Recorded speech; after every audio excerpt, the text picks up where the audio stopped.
You probably think of quantum mechanics as something that only happens with tiny, weird particles, right? Something totally separate from our lives. Well, what if I told you that same science might actually predict that you, can never really die? It sounds completely insane, I know. But let's dive into this wild, profound idea called quantum immortality. So that's the big question on the table. Could the science of the super small mean that your consciousness just keeps going forever? It's a massive, mind-bending concept. And to even begin to wrap our heads around it, we've got to start at the beginning. We need to get a handle on the fundamentals. All right, first up, the quantum puzzle. Because before we get to immortality, we have to appreciate just how bizarre reality is at its most fundamental level. Okay, so the first piece of the puzzle is a concept called superposition, and it is weird. So think about a tiny particle, like an electron. Before you look at it, it doesn't have a definite property, like spinning up or spinning down. No. Instead, it's in this fuzzy, ghostly state of being both at the same time. It's in a combination of all its possible states at once.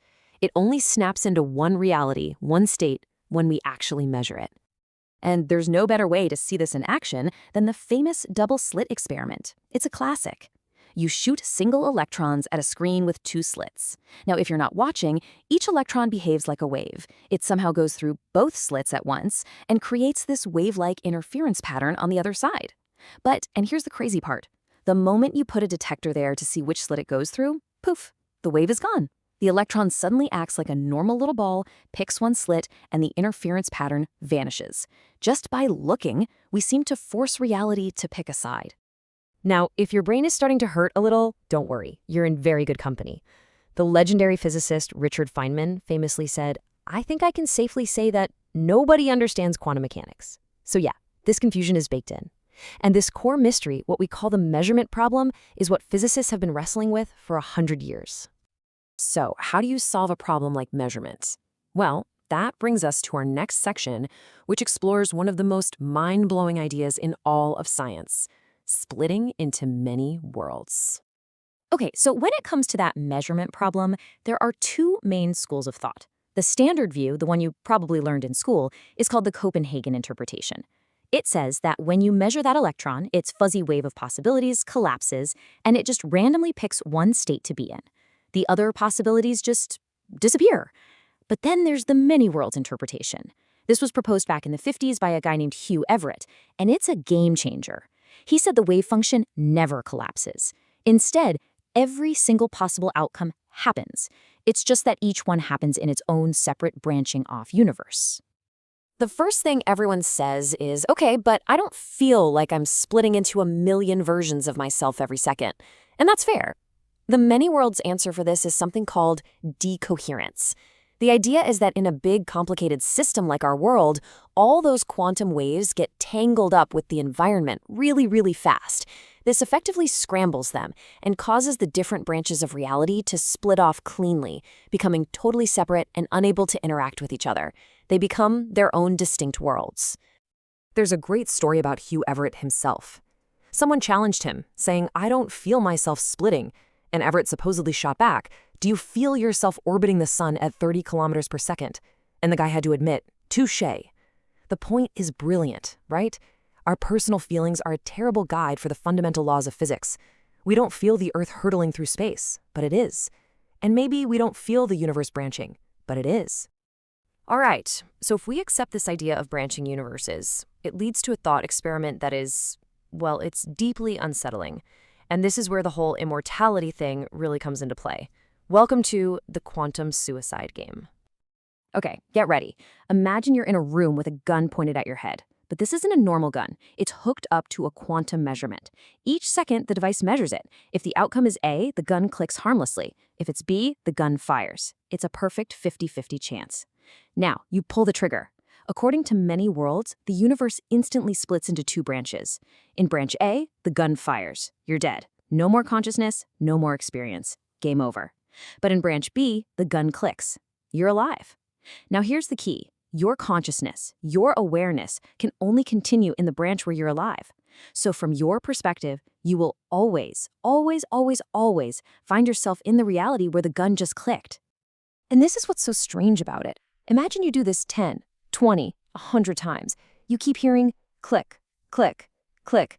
The odds are astronomical. You would become absolutely convinced that the many worlds interpretation is real. It's the only explanation. But here's the catch. It's a totally private proof. It's only true for you. To any observers watching, in almost every single one of those branching universes, they just saw you die on the very first try. They just think you were tragic and reckless. Okay, so that's a wild thought experiment. But what if we apply this logic not just to a quantum gun, but to everything? This is where a philosopher named David Lewis took the idea and ran with it. And honestly, the conclusion is nothing short of horrifying. This isn't a gift. It's a curse, a grim immortality. See, Lewis's big insight was that pretty much every cause of death is, at its root, a quantum process. A bullet hitting you, a virus attacking your cells, a car crash. All of it comes down to the interactions of particles. And that means there's always an infinitesimally small, but not zero, quantum probability of surviving.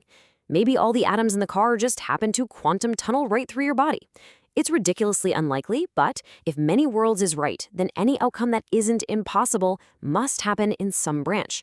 So a version of you has to survive everything. But let's be very clear. Surviving doesn't mean you walk away unscathed. And this is where Lewis's argument gets really dark. He famously concluded, eternal life on such terms amounts to a life of eternal torment.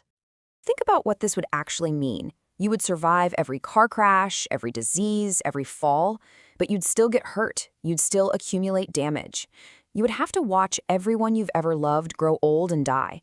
You'd expect to lose your limbs, your eyesight. Your mind would degrade. You'd be trapped in a body that's constantly breaking down, forever. Lewis compared it to the Struldbrugs from Gulliver's Travels. These poor creatures who were immortal but just kept aging, becoming decrepit and miserable for eternity. It's a nightmare. So, is that it? Are we doomed to this horrific, decaying immortality? Well, maybe not. Because this entire terrifying argument hinges on one really big, really shaky assumption. An assumption about the nature of the self. This is where we leave pure physics and get deep into philosophy. Okay, this is the absolute key to the whole quantum immortality argument. It's a philosophical move that David Lewis called the corrected intensity rule. Basically, he says that when you're thinking about your future, you should just completely ignore all the branches where you die. Just delete them from the calculation. Why? Because you can't experience being dead. Death is oblivion. So since the only experiences you can possibly have are in the branches where you're alive, those are the only ones that matter for you. This single assumption is the foundation everything else is built on. But here's the thing. Not everyone buys that. In fact, one of the biggest champions of the many worlds theory, the physicist David Deutsch, says, "My guess is that this assumption is false." He argues that you can't just throw away the branches where you die. They're just as real as the one where you survive. The fact that one version of you won't experience it doesn't make it irrelevant. It's a philosophical sleight of hand, not a physical reality. The Star Trek transporter problem is a great way to think about this. So, scenario 1. The transporter beams you from one place to another. You probably feel fine about it. You step out the other side, and it's you. Okay. But scenario 2. What if it malfunctions and creates two perfect, identical copies of you? Which one is the real you? They both have your memories, your thoughts. Now let's take it a step further. Scenario 3. The machine makes one perfect copy of you, but the other attempt fails, leaving just a pile of goo. Would you still step onto that transporter pad, knowing there's a 50% chance you end up as the goo? Even if you know a version of you is guaranteed to walk away just fine? I'm guessing probably not. And what's so telling is that the experts who actually work on many worlds don't even agree on what you is in this context. You look at someone like Brian Greene and he says, the real you is the sum of all your copies across all the branches. Then you have Lev Weidman who says, no, there isn't another me. There are just other beings who share my origin. And then David Wallace suggests that maybe the whole idea of a single continuous self, it just doesn't work in a many worlds universe. It completely dismantles it. And that brings us right to the heart of the problem and our final question. The whole idea of quantum immortality depends on there being a single continuous you to follow that one golden path of survival. But what if the very theory that makes it possible, the many worlds interpretation, also shatters the idea that there's a single you to begin with? If you're constantly splitting into a near infinite number of versions of yourself, does a you that can become immortal even exist?